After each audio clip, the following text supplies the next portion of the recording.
दोस्तों, स्वागत है आपका आपके प्यारे YouTube channel S Pandey India में। आज हम बात करेंगे अपने देश के फ्लाइंग सिख कहे जाने वाले मिल्खा सिंह की, जिनके जीवन पर आधारित मूवी भी बनाई गई है।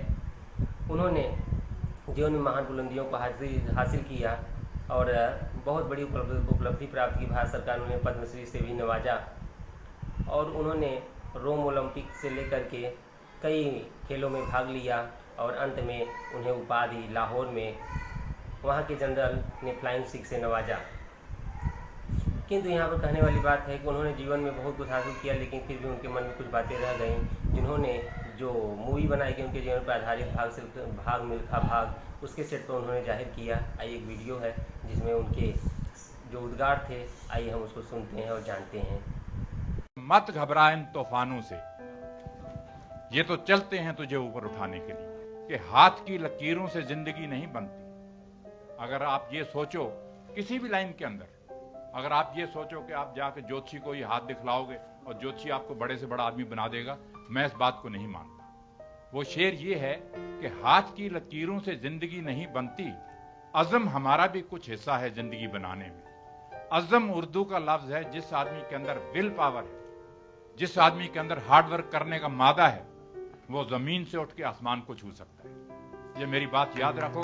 मिल्खा सिंह की मिसाल आपके सामने। जब मेरे मां बाप को मेरी आंखों के सामने कत्ल किया गया, इंडिया पाकिस्तान बना, उस टाइम लोगों के दिमाग के ऊपर भूत छाया हुआ था।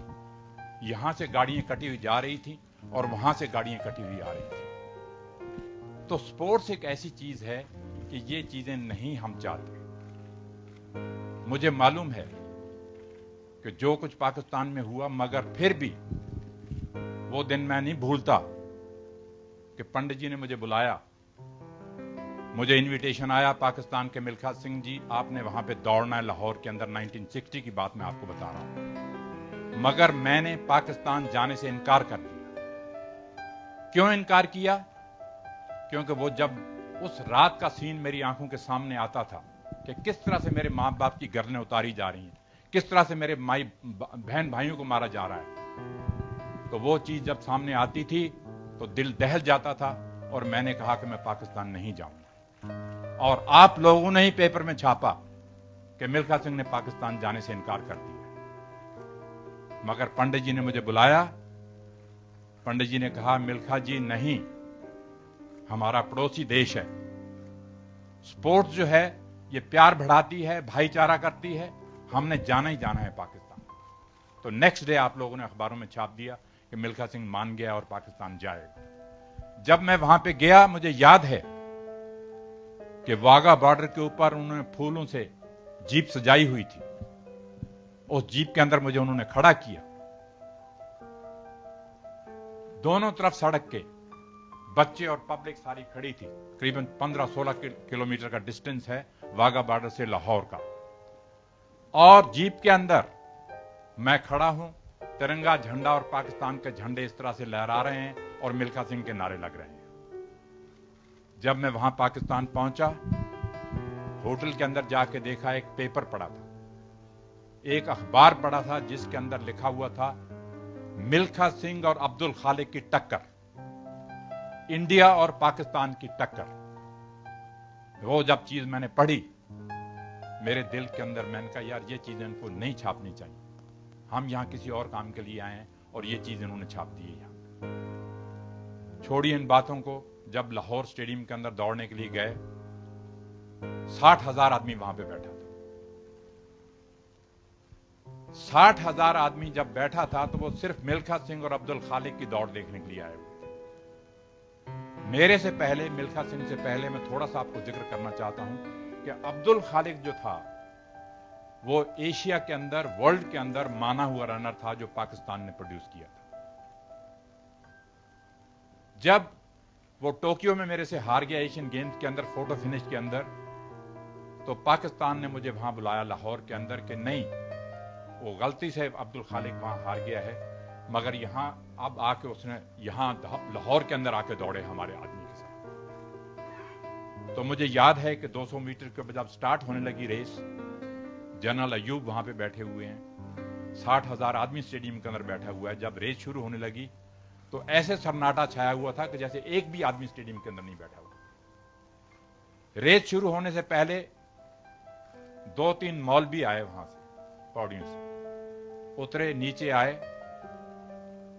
आके मैं यहां खड़ा हूं, अब्दुल खालिक यहां खड़ा है, आके कहते हैं खुदा हाफिज, आपको खुदा दुश्मनों से फतेह दे। जब वो जाने लगे वापस, मैं उनका मौलवी जी हम भी खुदा के बंदे हैं। वापस आए और उन्होंने मुझे भी कहा कि खुदा आपको भी ताकत दे। मैंने मौलवी से ये लफ्ज कहे, मैंने कहा मौलवी जी ये चीजें जो हैं प्यार बढ़ाने के लिए हम करते हैं, हम यहां आए हैं भाईचारा, ना कि ये आपने जो लफ्ज इस्तेमाल किए हैं दुश्मनों से फतेह दे, मैंने कहा ये मुझे अच्छे नहीं लगे। कहने लगे नहीं आपको भी खुदा ताकत दे। तो दोस्तों मुझे अभी तक याद है कि अगर आज फ्लाइंग सिख का नाम मशहूर है सारी दुनिया के अंदर, मिल्खा सिंह का नाम मशहूर है सारी दुनिया के अंदर, तो ये क्रेडिट जो है पाकिस्तान को जाता है। जनरल अयूब ने ये जो फ्लाइंग सिख का खिताब दिया था, जब अब्दुल खालिक रेस शुरू हुई, रेस हार गया अब्दुल खालिक मेरे से, बल्कि एक मक्खन सिंह था इंडिया का दौड़ने वाला, वो बेचारा मर चुका है, तो ये 3rd नंबर पे गया।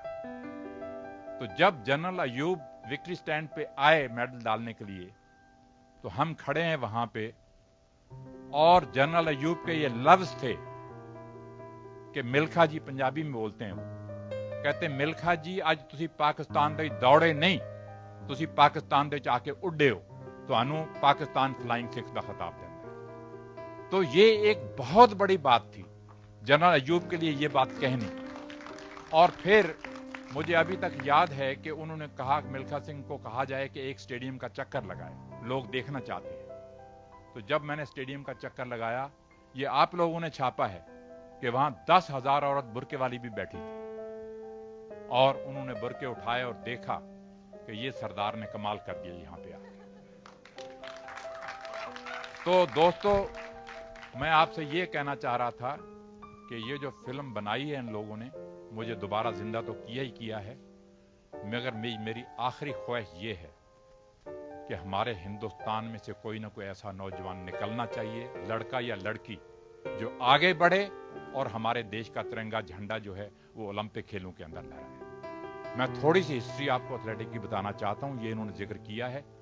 जब से इंडिया आजाद हुआ है, जब से इंडिया आजाद हुआ है, तब से आज तक सिर्फ 5-6 आदमी हैं जो फाइनल तक पहुंचे हैं, मगर हमारे देश के लिए मेडल नहीं ले पाए। मिल्खा सिंह पहले नंबर पे था, गुरबचन सिंह रंधावा इन 1964 ओलंपिक के अंदर दूसरे नंबर पे था, उसके बाद श्री राम सिंह आया, श्री राम सिंह तीसरे नंबर पे था, पीटी उषा आई, वो चौथे नंबर पे थी, 5वें नंबर पे अंजू जॉर्ज लड़की थी। वो ये 5 आदमी जो हैं वो फाइनल ओलंपिक में पहुंचे हैं, मगर मेडल नहीं ले पाए। तो मैं उम्मीद करता हूं कि ये फिल्म इन्होंने बनाई है, जो इस बच्चे ने काम किया है और इस लड़की ने काम किया है और इन्होंने डायरेक्ट किया है, यहाँ पे वाईकॉम वाले भी खड़े हैं, यहाँ पे जीत जी मेरे पास खड़े हैं, इन लोगों ने जो काम किया है, मैं समझता हूं कि आने वाली जनरेशन को ये फिल्म इंस्पायर करेगी कि मिल्खा सिंह के मुंह से किस तरह से खून निकलता रहा, कितना उसने हार्ड वर्क किया, वो मौत से लड़ा कि मैंने वर्ल्ड रिकॉर्ड तोड़ना है, मैंने देश के लिए मेडल लेना है। सारी दुनिया को यह मालूम था रोम ओलंपिक जाने से पहले कि अगर 400 मीटर में कोई जीतेगा तो इंडिया का मिल्खा सिंह ही जीतेगा और कोई नहीं जीत सकता, क्योंकि उनको भरोसा हो चुका था कि मैंने 80 इंटरनेशनल रेसेस दौड़ी, इन्होंने बताया अभी, उसमें से 77 जीती। सारी दुनिया ये कहती थी कि अगर 400 मीटर जीतेगा तो मिल्खा सिंह ही जीतेगा, मगर मेरी बैड लक नहीं, इंडिया की बैड लक थी, मेरे इस रेस में गलती हुई, वो मेडल चला गया। तो मैंने आपसे कहा है कि मरते दम तक मेरे में ये रहेगा कि मैं देख के जाऊं कि कोई ना कोई इंडियन यहां से उठना चाहिए। इन बच्चों, उम्मीद है कि वीडियो आपको पसंद आई होगी। वीडियो को पसंद आने पर लाइक और सब्सक्राइब करना न भूलें। धन्यवाद।